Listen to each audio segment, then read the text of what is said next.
Bien, seguimos en esa introducción, brevísima introducción a la moral en filosofía, sobre la filosofía moral, y estábamos con la relevancia de algunos términos: acción, voluntad, valor, fin. Vamos ahora a acudir a otros: obligación, imperativo, conciencia, deber y, una vez más, regresa la virtud, es decir, la forma ascética privilegiada, para bien o para mal, en el camino filosófico de la antigüedad al mundo contemporáneo. Entonces, esos cinco términos, esos otros términos, obligación, imperativo, conciencia, deber, virtud,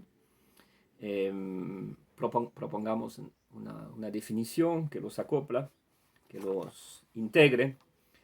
El fin moral implica una obligación, y la obligación de reconocer ese fin y de realizarlo. Entonces, ahí aparece la noción de deberes morales. Cualquier moral, aún la más atractiva, si obviamente uno juzga que las morales griegas de la felicidad son atractivas, son altamente atractivas. No es solamente cuestión de gusto, pero en parte. Entonces, toda moral, decía, aún las más atractivas, se enuncia, se conjuga en el modo imperativo, no en el modo indicativo. Ese modo imperioso, en la modalidad oral o en las modalidades narrativas vía la escritura, se dan en la forma de máximas. Usted las conoce muy bien, ¿no? Piensa la reapropiación de las máximas délficas por el pensamiento socrático platónico, y en particular el famoso conócete a ti mismo, Nautise autu, o al nada en demasía, Medenagan. O piensa, por ejemplo, en el vivir de acuerdo con la naturaleza de los epicúreos o de los escépticos. Ese modo imperativo y no indicativo. Por lo tanto, la ley moral es ante todo una norma. Algunos podrían decir que es una norma y también una ley física, pero antes de ser una ley física es una norma, algo que implica una obligación por parte de quien la enuncia, la encuentra. Bien, podría ser una ley física, obviamente, si uno piense a lo que acaba de mencionar, es decir, los epicúreos o los estoicos, es decir, a una física que es correlato de una ética, ¿no? Y que una vez más se expresa en la máxima tan conocida del vivir de acuerdo con la naturaleza. Pero, ante todo, la ley moral es una norma. Y la obligación moral supone que el agente moral, recuerda que esa expresión para mí es falsamente neutral, pero la emplea porque es de uso común en los manuales de filosofía moral, entienden de nuevamente que cuando hablamos de agente moral, hablamos de un sujeto que dice yo, que sea una especie de autoafirmación del sujeto, por lo menos del sujeto filosófico, que es asimismo el sujeto moral. Bien, entonces la obligación supone que el agente moral no está enteramente sometido a un sistema de causas eficientes, de leyes físicas, si quieren. Pero, al contrario, eso supone que la obligación es manifestación de la libertad del agente moral, gracias o por medio de su conciencia moral. Y los manuales no dudan en comentar en qué consiste esa conciencia moral. Entonces vemos que interviene inevitablemente la noción de libertad y la problemática entre el ejercicio de libertad y unos pseudo-determinismo o determinismo accidentales o esenciales se da. Entonces, ¿cuáles son las condiciones de la libertad, de en esa conciencia moral, por lo tanto la supone en todo caso. Sin libertad del famoso agente moral no hay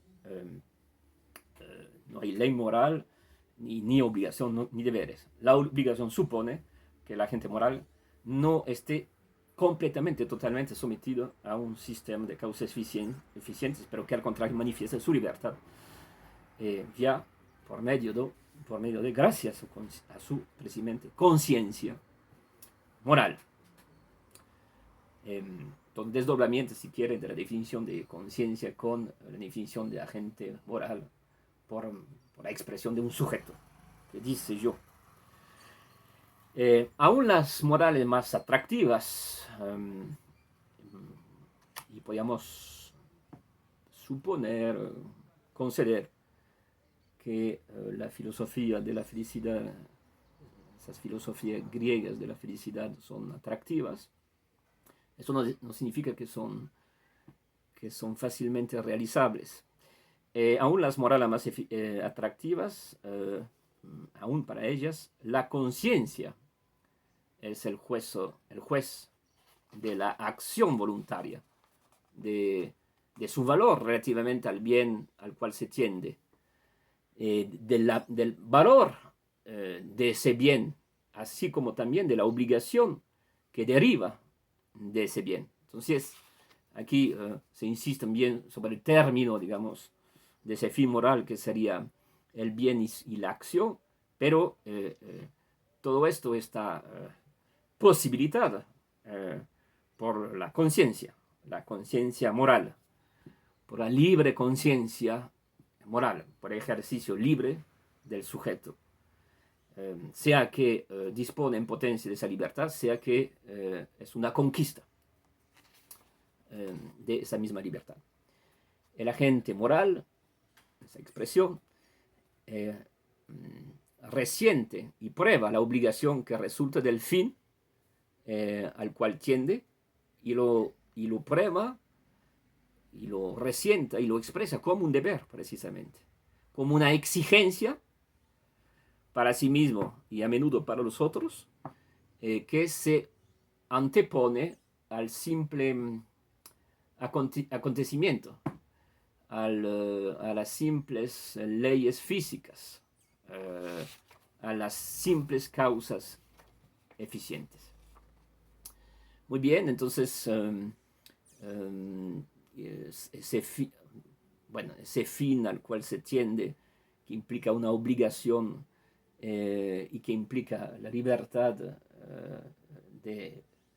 inherente a la conciencia moral, en el fondo, una vez más, para bien o para mal, que me guste o no, remite a un cultivo de la razón, a una exigencia de la razón, un cultivo de la virtud, un camino que prefieren, por lo menos los que hacen profesión de enseñar los sistemas filosóficos y enseñar o digamos comentar a las obras consideradas como filosóficas. En esa definición, o esa remembrancia, en ese recorderis, digamos, de términos que es preciso valorar en una introducción a la moral o a la filosofía moral, habría que, obviamente, también decir rápidamente algo entre moral y ética. Entonces, ¿de qué se trata ahí? Podemos hacer una correspondencia en esos dos términos. Vamos a ver brevemente. Ética es un término que se emplea frecuentemente, incluso hoy en día, como moral también. Es decir, son términos que no proceden de un tecnicismo filosófico únicamente, pero que se encuentra en el uso común de la lengua, en el uso cotidiano e incluso sí, en el curso y popular, si quiere. Es decir, ética es un término empleado, es su uso es común y corriente, y en ese uso común y corriente, pues, se suele ser, digamos, un sinónimo de moral. Se dice de manera, sí, sin juzgar, sin hacer, digamos, una introducción a los términos empleados, pues digo ético, digo moral, las dos cosas son sinónimas, los dos términos lo son. Entonces significaría la misma cosa. ¿A qué remiten los dos términos? Los dos sinónimos, supuestos sinónimos. Entonces, sea porque yo me aparto de la idea de una regla estrictamente imperativa, que es recibida, diga, como del exterior, sea porque, al contrario, es equivalente a las reglas que uno se da o recibe en pro de la conducta ordinaria en los actos cotidianos. Entonces, sea, los sinónimos se emplean para marcar una equivalencia en la definición, sea para mostrar que puede haber, sino distanciamientos, sino matices en las expresiones.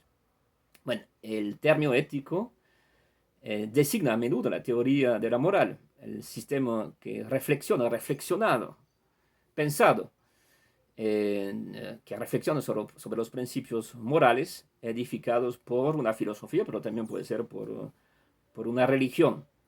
Entonces es como parte de la filosofía que el término, como parte, en realidad indispensable de la filosofía, que el término aparece y esté justificado ya en la famosa ética a Nicómaco de Aristóteles, o por ejemplo en la ética de Spinoza, la cual estudia los modos de existencia según el bien y según el mal. En el caso moderno, pues en esa referencia a Spinoza, o en el caso antiguo, la referencia a Aristóteles, en ambos casos, se trata de filosofía moral. Entonces estamos reflexionando sobre unos principios morales edificados por una filosofía. Puede ser una escuela filosófica que es ajena a la mía, o puede ser el propio pensamiento elaborado desde la propia escuela de la cual yo me reivindico, o en relación con, digamos, con una herencia filosófica en relación con la cual yo me agrupo. Muy bien. Ahora bien, vamos a tratar de insistir un poco más sobre la diferencia entre moral y ética. Vamos a hacer el hincapié sobre la ética. Entonces, ética, su uso también filosófico y no filosófico, implica que uno se antepone al carácter imperativo o colectivo de la moral, al carácter imperativo y colectivo de la moral. Muy a menudo ese carácter imperativo implica el sentido de lo colectivo, implica una cierta sociabilidad. En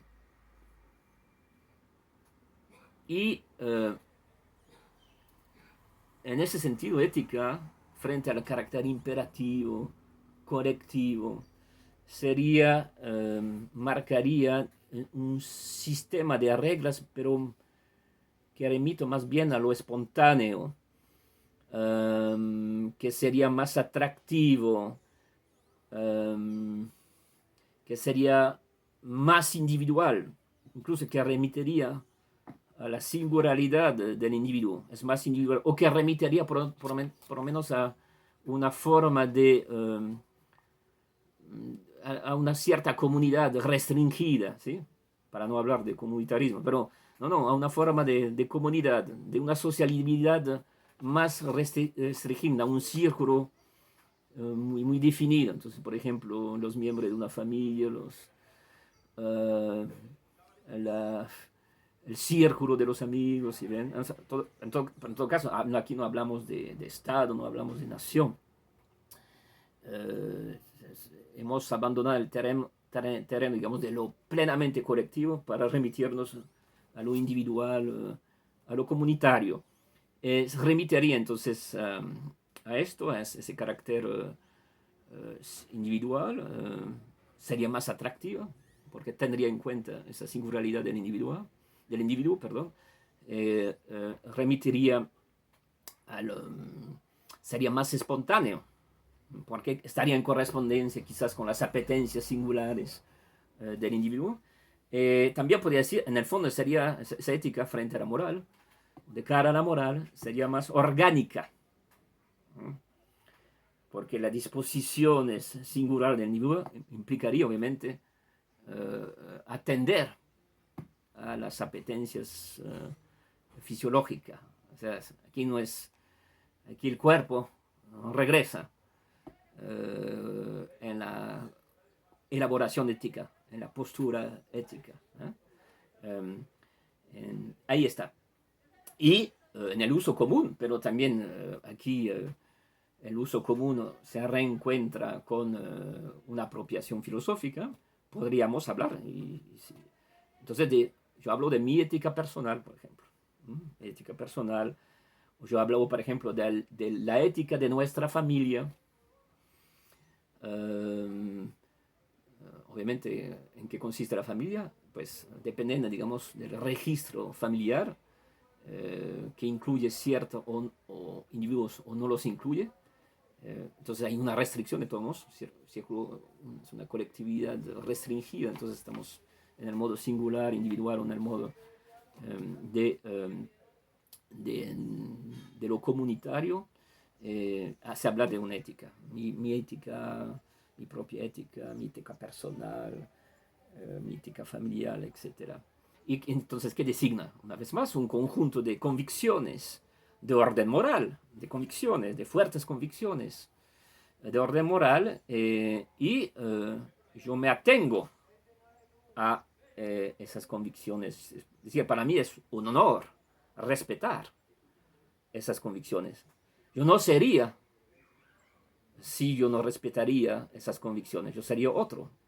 Pues yo dejaría de ser, tal como me reconozco a mí mismo y como los que se encierran en esa ética me reconocen. Entonces, yo no sería esta persona, este individuo, si yo no me acoplaría precisamente a esas obligaciones que son convicciones profundas de orden moral. Y obviamente esas convicciones, es el punto muy importante, esas convicciones morales, de orden moral, pueden estar en acuerdo con la moral o, ese es el punto más importante, pueden no estar en acuerdo con la moral. Entonces, si están en acuerdo con la moral, los dos términos, una vez más, son sinónimos, moral y ética. Lo que a menudo se encuentra en el uso común de los términos en la lengua ordinaria. Pero no forzosamente la expresión de un término está en la ecuación con el otro, y entonces ahí sí que se distingue la ética de la moral. La moral es imperiosa, está inscrita en letra de obra, y la ética sería el modo singular de anteponerme o de modular, según mi propia singularidad, esta moral. Entonces, la ética parece más restringida, pero al mismo tiempo es una experiencia que concretiza la moral, y en esa concretización de la moral, una vez más, podemos decir que hay una ascesis, es decir, hay un ejercicio filosófico, cuando no hay, para no decir que hay una forma de ascetismo. Entonces, la ética, de que se trata de principios morales al cual uno adhiere de manera espontánea. O sea, sí, uno se crea a sí mismo esa adhesión espontánea, casi que instintiva, casi que orgánica. Pero cuando la filosofía reflexiona sobre la ética, se da cuenta también que detrás de eso hay toda una elaboración, hay condiciones precisamente de esa expresión ética. Pero bueno, se trata de principios morales, eh, la relación con la cual uno adhiera de manera espontánea, sin aparente, sin ninguna, sin que haya un imperativo externo, sin que haya una determinación externa que me obliga a adherir a esos principios. No estoy conllevado, ¿sí? A obedecer a esos principios. Esos principios son míos, una vez más. Yo soy esos principios. Digamos, y volvemos a encontrar esa primera reflexión de los primeros videos, cuando hablamos de filosofía y de disposición moral, ¿no? Entonces se trata de principio moral. Yo adhiero de manera espontánea, quizás falsamente. Yo me creo a mí mismo que estoy adhiriendo de manera espontánea, de manera orgánica, de manera instintiva, si quiere. No estoy constreñido de manera, no hay una causa externa que me constrañe, que me obligue a adherir a esos principios, como si lo habría supuestamente en la moral, a diferencia de la ética. ¿Por qué? Porque uno mismo se ha forjado, ha elaborado esos principios. Razón por la cual yo decía que aquí hay una equivalencia entre lo que yo soy en mi propia singularidad, en mi propia individualidad, en relación con ética. Entonces, ética y singularidad individual se confunde ahí. Y podríamos tener en cuenta, por ejemplo, esto cuando nos topamos con relatos autobiográficos cuyo enfoque es filosófico. Obviamente los ensayos de Montaigne, por ejemplo, las confesiones de Rousseau, y obviamente cuando vamos a abordar a esos moralistas, que se extiende del siglo XVI al siglo XVIII, en realidad eso desborda el siglo XVIII, pero ahí lo podremos reconocer. Entonces, uno es para sí mismo, es uno mismo que ha forjado esos principios al cual uno adhiere a plenitud, supuestamente, adhiere, o sea, no habría distinción entre esos principios y lo que yo soy. Eh, bueno, una vez más, se supone que entonces hay una conciencia moral, que hay una libertad de esa conciencia moral. Entonces, el término ethos es ethos, E-T-H-O-S, aquí traduzco, no, sí, traduzco en letras latinas el término griego, pero bueno, hay ethos con epsilon o con eta. Es muy rico, entonces que designa una manera de pensar. Aquí voy a citar, aquí estoy citando a Michel Foucault, que es eso, las luces.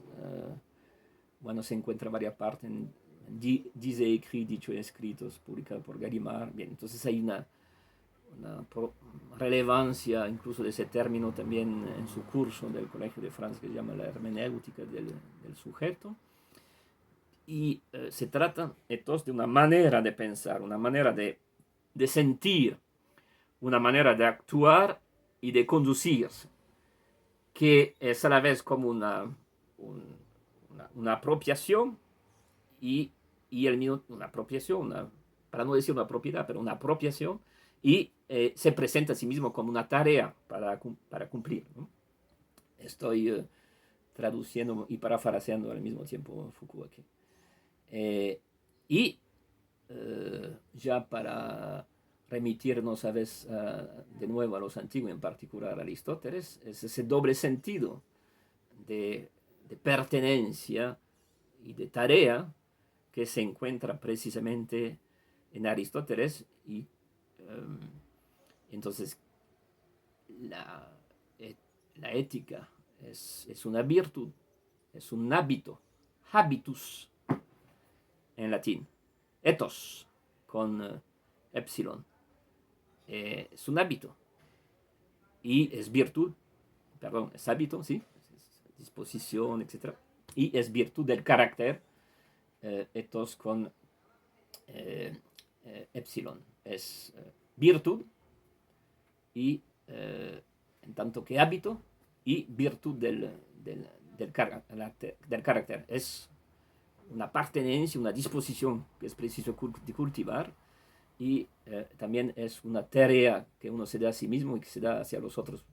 Entonces, obviamente, el enfoque pedagógico está íntimamente vinculado a esa definición, esa apropiación, digamos, del carácter ético, que remite precisamente, que se dirija a la conciencia propia del individuo, pero que desborda o que puede ser acompañado de una moral. Entonces, aquí la ética es didáctica, es pedagógica, se vincula a la moral y siendo el hombre un son político, un animal político, se vincula a la política. Y sin esa disposición moral, no se podría filosofar. Es la condición inherente, ese conocimiento de sí en tanto que disposición moral, que acompaña la tarea filosófica, que acompaña el andar, el método filosófico. Y así vemos una vez más que no hemos tratado la moral filosófica como un apéndice de la filosofía, como una cuestión menor o relativa a la filosofía, pero como algo inherente al ejercicio de la filosofía y un intento de la filosofía de definirse a sí mismo. Pues bien, para